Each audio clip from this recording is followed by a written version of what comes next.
পৃথিবীর সকল প্রাণীর জবান থাকলেও মাছের জবান নাই কেন?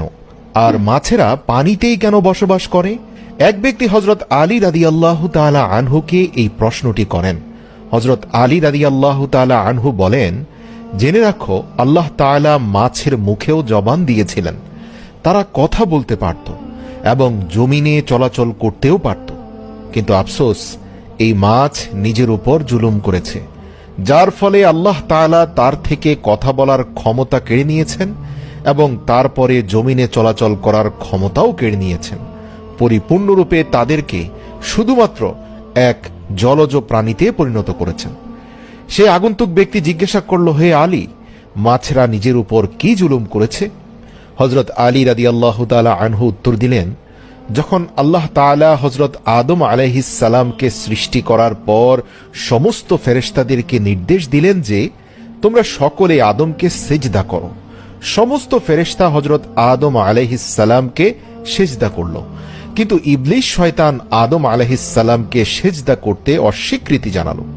ইবলিস আল্লাহ তাআলার হুকুম অমান্য করে বলতে লাগলো, আপনি আমাকে আগুন থেকে তৈরি করেছেন আর আদমকে সামান্য মাটি থেকে, যার ফলে আল্লাহ তাআলা ইবলিস শয়তানকে জান্নাত থেকে বের করে দিলেন। ইবলিস শয়তান জান্নাত থেকে বিতাড়িত হয়ে অভিশপ্ত এবং কুৎসিত রূপে দুনিয়ার জমিনে এসে পড়ল এবং চিৎকার করে জমিনের সমস্ত মাখলুকদেরকে বলতে লাগলো, সাবধান, মানুষ এসে পৃথিবীর বুকে জুলুম অত্যাচার করে বেড়াবে। সেই সময় মাছেরা পানিতে চলাচল করতে পারত এবং জমিনেও চলাচল করতে পারত। তারা উভয়চর প্রাণী ছিল। তখন মাছেরা কথাও বলতে পারত। ইবলিস শয়তান সমস্ত প্রাণীদের মধ্যে সর্বপ্রথম মাছদেরকে কুমন্ত্রণা দিল। ইবলিস শয়তান মাছদেরকে বলল, মানুষ যখন পৃথিবীর বুকে আসবে তখন তারা নিজেদের ক্ষুধা মেটানোর জন্য তোমাদেরকে জীবন্ত অবস্থায় চাকুর সাহায্যে কেটে টুকরো টুকরো করে খাবে।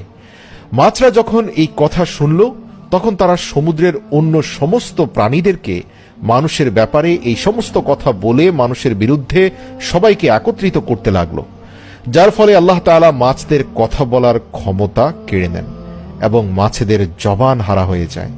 পাশাপাশি আল্লাহ তাআলা মাছদের ব্যাপারে এই বিধান জারি করেন যে কোনো মানুষ মাছদেরকে জবেহ করতে হবে না, তাদেরকে জীবিত অথবা মৃত উভয় অবস্থায় কাটা যাবে। অন্য সকল প্রাণীকে আল্লাহর নাম নিয়ে জবাই করার যে বিধান প্রযোজ্য, সেটা মাছদের ক্ষেত্রে প্রযোজ্য হবে না, কেননা আমি তোমাদের জীবনকে পানির মধ্যে সীমাবদ্ধ করে দেব। মাছদের উদ্দেশ্যে বলা হলো, তোমাদেরকে যখন পানি থেকে উঠানো হবে তোমরা নিজেরাই ছটপট করতে করতে মারা যাবে। এর ফলে যখনই মাছকে পানি থেকে বের করা হয়